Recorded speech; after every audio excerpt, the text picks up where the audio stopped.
Four-star wide receiver Braylon Staley committed to Tennessee over the weekend. Will this be the kickoff to a monster wide receiver class for the Vols? I'll tell you what I think here on a Monday, Locked On Vols. You are Locked On Vols, your daily podcast on the Tennessee Volunteers. Part of the Locked On Podcast Network, your team every day.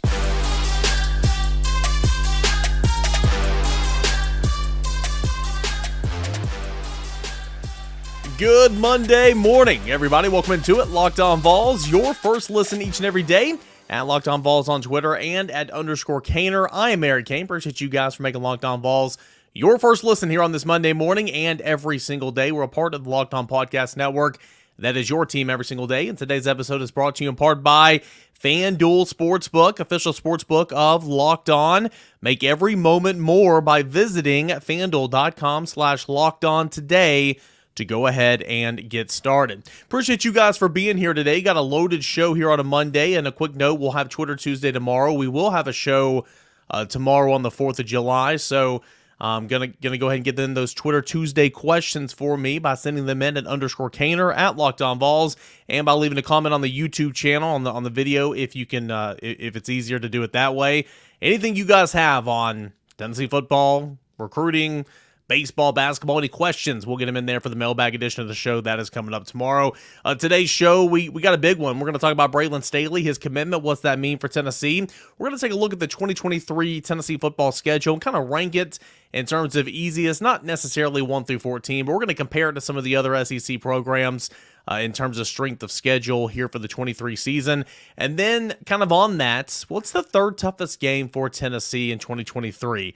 Three great games that we can have in that discussion, but which one's going to be the toughest? All that and more here on your Monday show. Braylon Staley went ahead and committed to Tennessee. It was a Friday afternoon commit, a first wide receiver of the class. He is a 4-star from the state of South Carolina, Aiken, South Carolina, 6 foot, about 180 pounds. And according to the On3 industry rankings, he is a 4-star prospect, where he's considered the 152nd overall prospect in the country, 27th wide receiver, and 3rd prospect out of the state of South Carolina. According to On3, their specific rankings, still a 4-star, 131st prospect in the country, so On3 thinks of him pretty well. 247 actually has him as the 120th overall prospect, and so it looks like Tennessee got a nice little wide receiver there. Picked Tennessee over North Carolina, Clemson, and some others. But Braylon Staley, what could this mean for the class, or at least the position of wide receiver for Tennessee in 2023? Could he be kickstarting what could be a monster class? Well, with the names, with the likes of Amari Jefferson, highly rated 4-star prospect from Baylor School right here in state of Tennessee. That's going to come down between Tennessee and Alabama. That's going to be a mid to late July announcement. Of course, there's Mike Matthews, Tennessee, Clemson, the 5-star. Ryan Wingo is still in this conversation, and he's still a possibility for Tennessee. Another 5-star as well. But, maybe Braylon Staley can kind of kick off this wide receiver momentum for Tennessee in the month of July, so we'll have to see. But Braylon Staley, we'll kind of get into who he is as a prospect here in a moment, but first, kind of why he chose Tennessee over some of the other suitors. And in an interview with Austin Price over at VolQuest.com, he said, "Coaches and culture." Said, "I love it here." Speaking of Tennessee, Coach Hype is a cool guy, chill guy, and that's going to be 100 with you all the time. Coach Pope, Kelsey Pope, wide receivers coach, said that he and I built a relationship since day one when he started recruiting me. Joey Halsley, the offensive coordinator, is just there. He texts me almost every single day and tells me how I'm going to be in this offense and be a difference maker. So said he really, really likes the coaching staff here at the University of Tennessee, and that's a big reason why he went ahead and decided. He said, "In spring, I had a good feeling, so I wanted to see how I was going to feel this time around." Said, "During the photo shoot, I walked out on the field with Coach Pope and said, you can see," and he asked me if you could see yourself here. I said, "Yes, sir." And in that moment, I just felt like this was the move. As we went to eat dinner, I texted my dad and told him, "I think I'm ready to roll." So that's kind of how the process of going about choosing Tennessee over some of those other suitors. What makes him stand out amongst some of the other wide receivers, said that it's his explosiveness and his catch radius, speed, being able to go up and get 50-50 balls and all that. You can check out at VolQuest.com with a sit-down with Austin Price. The impact analysis performed by Matt Ray, kind of diving into the player and the prospect that he is. Kind of goes in there and kind of gives the details on exactly what type of player he is. So I encourage you to go check that out. But in that impact analysis is a quote from the director of scouting and rankings over at On3. That's Charles Power. And this is what he had to say about Braylon Staley, Tennessee's new wide receiver commit. Braylon Staley is a prospect we have high that we have been high on over here at On3 for quite some time. I think you just start off with his athleticism. He is a very strong athlete. And you can see that when watching his junior and sophomore film. You can also see that he does track very, very well. He's a track athlete. I think he is a naturally bouncy runner. And when you look at his strides, the way that he separates on Friday nights, you can see that. He is a state champion in the 200-meter and triple jump, which is really fantastic. He's a guy that has a whole lot of athletic upside, that being Braylon Staley. Then you factor in as well that he is younger for the cycle, just turned 17 years old in April. So he has a lot of those factors going in his direction. He goes on to say about Braylon Staley. Again, this is On3 Director of Scouting and Rankings, Charles Power. Quote, his ability as a wide receiver, I come away impressed with how he comes down with difficult catches. You can see him making one-handed grabs and diving catches in his highlight films. He fully extends, wins at the catch point.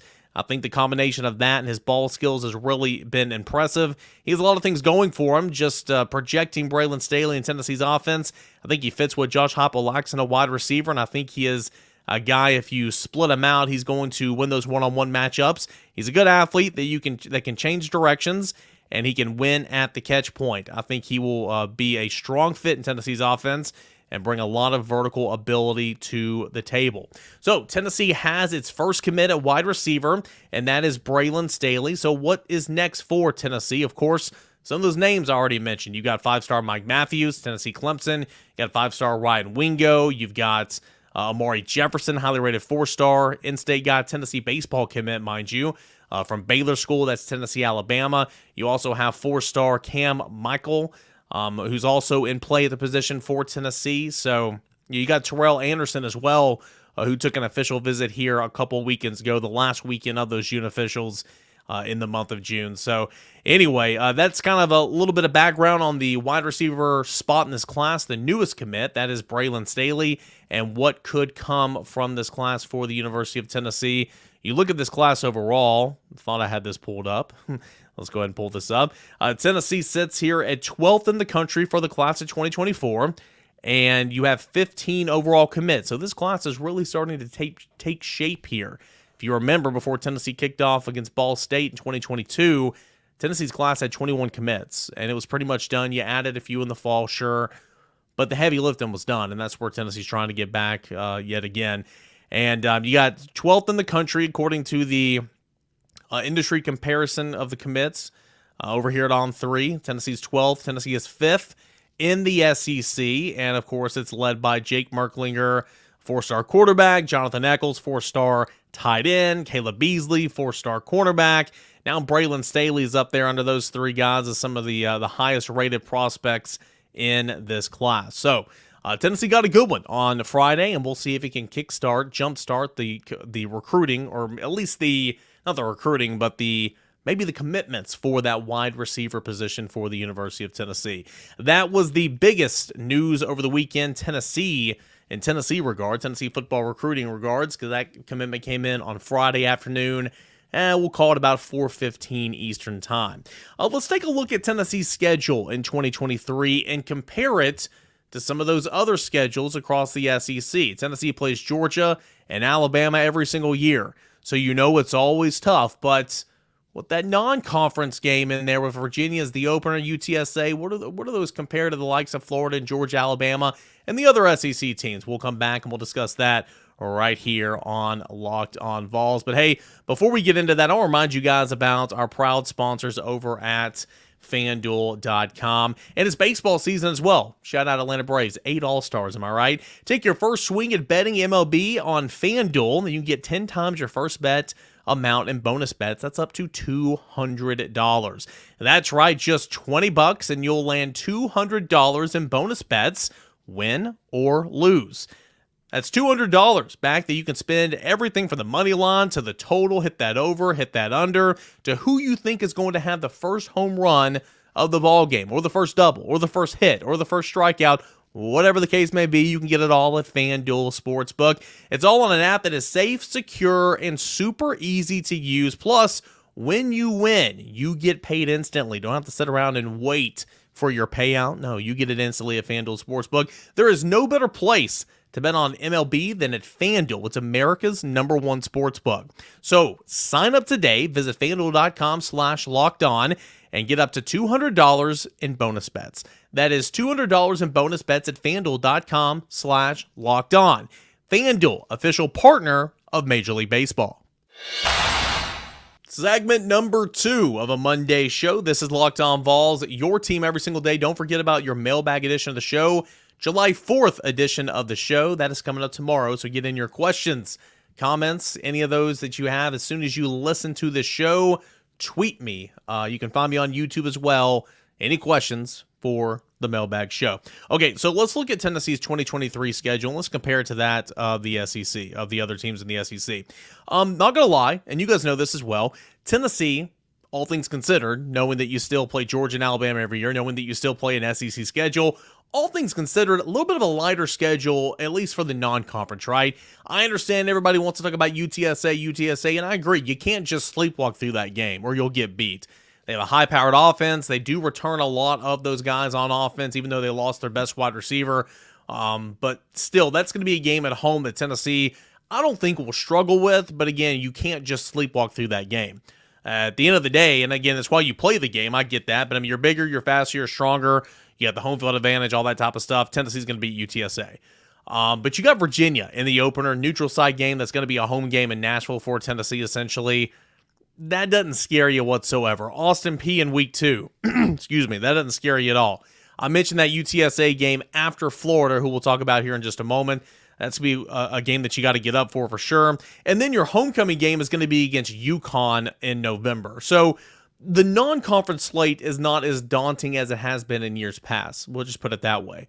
So knowing that you still got to be at Florida, got to play South Carolina at home, got to welcome Texas A&M at home, you got to travel to Alabama, you got to go to Kentucky, you got to host Georgia.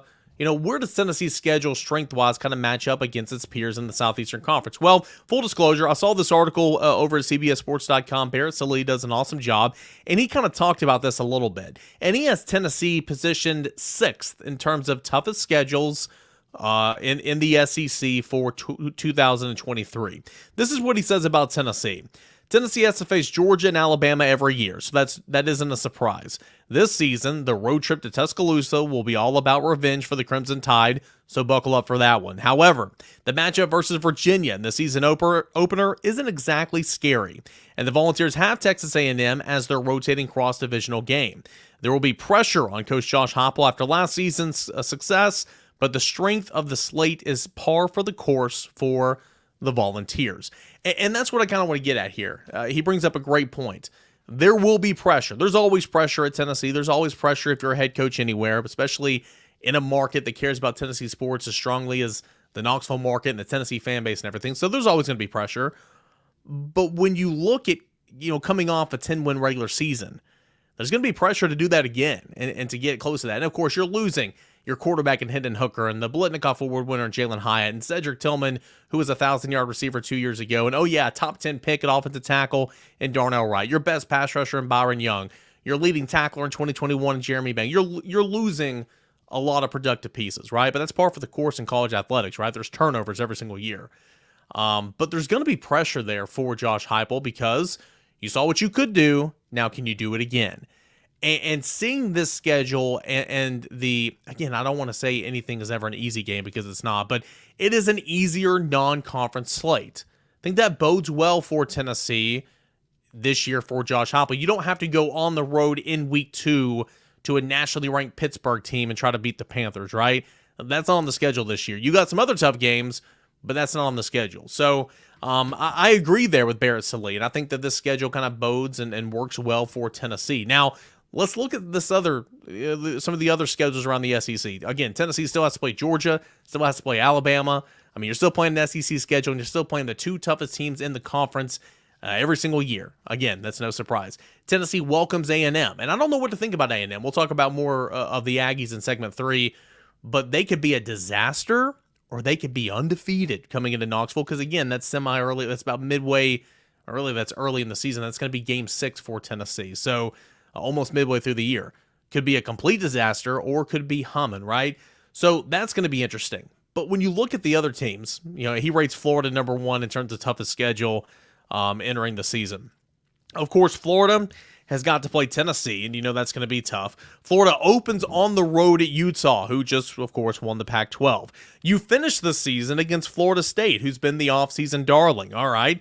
You got games against Tennessee, of course. You play Georgia. You play LSU. Those games happen every single year. You also play Arkansas this year.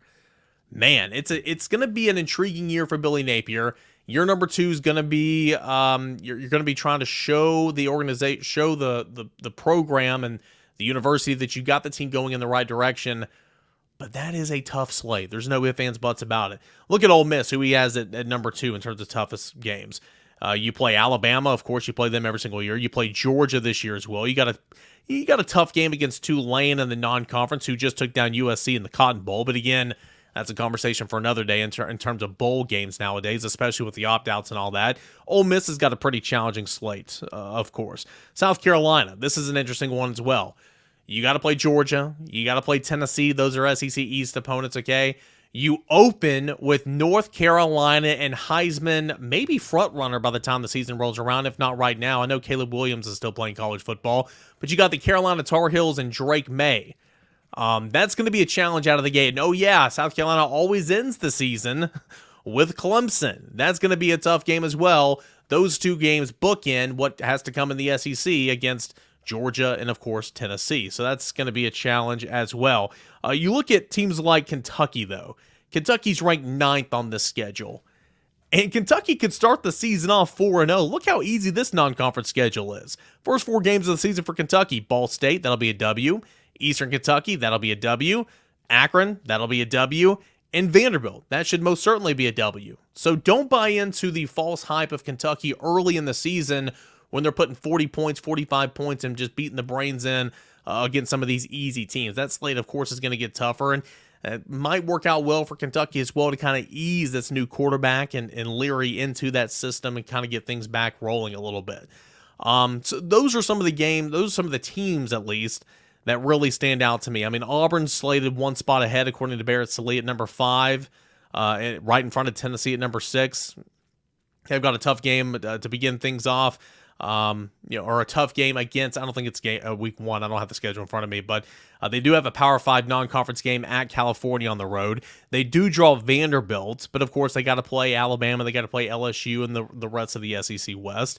So again, you can maybe flip-flop Auburn and Tennessee, if you will. Alabama's position there at number 4, and of course they have to play Texas in week 2, and Texas almost beat Alabama last year. Of course, Alabama lost 2 games by 1 point last year and nearly lost to Texas as well, so they were battle-tested. And again, that shows you just how important a quarterback is, and if they didn't have Bryce Young, I think Alabama would have lost 3 to 4 games last year. But that week 2 showdown with Texas is going to be really, really interesting. That's going to be a tough one, of course. You got to play Tennessee. You're hosting Tennessee. And then you got to go through the rest of the SEC West, including the Iron Bowl at the end of the year against Auburn. Alabama's 4, South Carolina's 3 in this rankings. Behind Tennessee, Missouri's at 7th. Of course, their non-conference schedule is really not that bad either. They play Kansas State. Okay, Kansas State's a good one. Okay, Kansas State is obviously a good one, but they also play Memphis.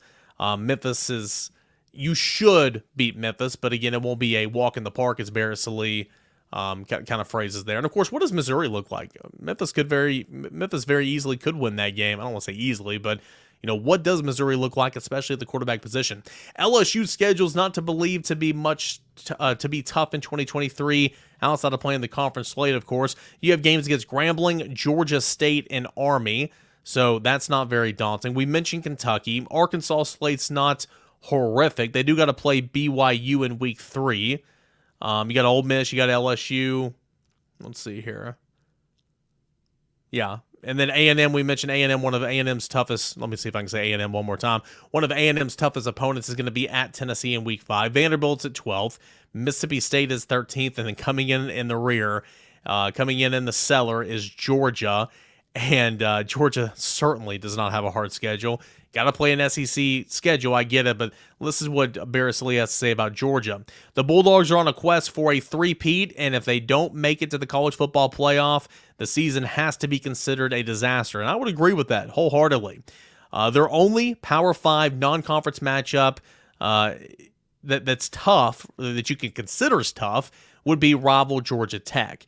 They don't have road games on the conference, or they don't have road games in consecutive weeks until they travel to Tennessee prior to the season finale against Georgia Tech. Georgia has Ole Miss on its rotation for the cross-divisional game, which is going to be tricky. Coach Kirby Smart's crew only has 3 true conference road games since the rivalry showdown with Florida is in Jacksonville. So everything's kind of setting up to be for Georgia, and of course Georgia's trying to win a 3rd consecutive national championship. So, again, in conclusion, Tennessee's schedule, it's always tough. You play Georgia, you play Alabama. Georgia's won 2 straight natties. Alabama's owned college football the last 15 years.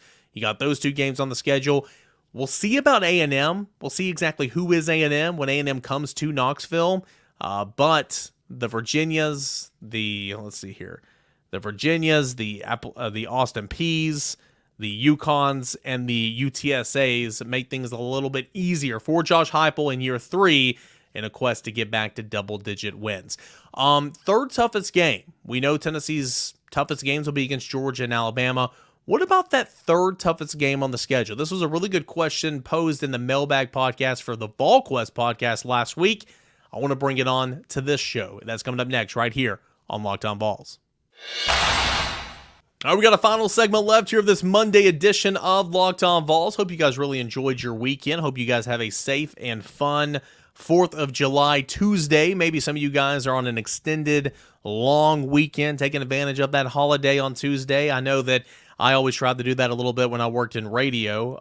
If we had a long weekend, I would take a vacation day on that Monday or that Friday to kind of make it, 5-day long no work quest there. But nonetheless, hope you guys enjoy the weekend. Hope you guys have a great 4th of July coming up tomorrow, and we will have a show. That'll be Twitter Tuesday, so go ahead and get in your questions and all that. Last week on the VolQuest Mailbag, I host that podcast as well, I had a really good question. It was part of a 2-parter from Sam Smith, but his second parter, and it was really good, was asking our opinions on what the 3rd toughest game would be on the schedule for Tennessee. And that's assuming, of course, that Georgia and Alabama are your top 2 toughest games. And, of course, you look at Tennessee's schedule, and that's exactly right. It's going to be Alabama, Georgia's your 2 toughest games, or Georgia, Alabama, whichever order that you want to put them in. I'll put them Georgia 1, Alabama 2. But that 3rd toughest game, you got a couple contenders here. Here are the contenders, the top 3 contenders. At Florida, all right, Texas A&M at home, or at Kentucky.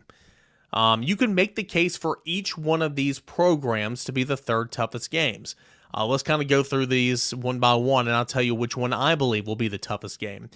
First is at Florida. Okay, Florida, Mertz is going to be your quarterback this year. You lost some NFL talent, but you were not very good last year.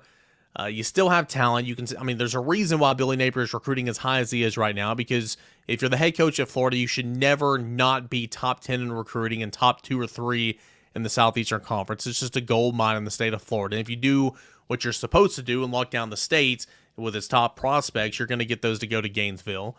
So there's still some athletes. There's still some good football players on Florida's roster, but kind of who are they? Not a very good year last year. Especially with it being early in the season. Who is Florida in week 3? You can say the same thing for Tennessee, though, having to replace a lot of productive players from a year ago. Kind of who is Tennessee in week 3? This is big for the Volunteers because it is at Florida in the Swamp, which Tennessee hasn't played well there in forever, hasn't won there in a long time, right? And it's so early in the season. So that's going to be a real challenge. Plus, and again, I know that one year doesn't dictate what's going to happen the next year, but history does, indicate that Tennessee is going to struggle in Gainesville, so we'll have to see.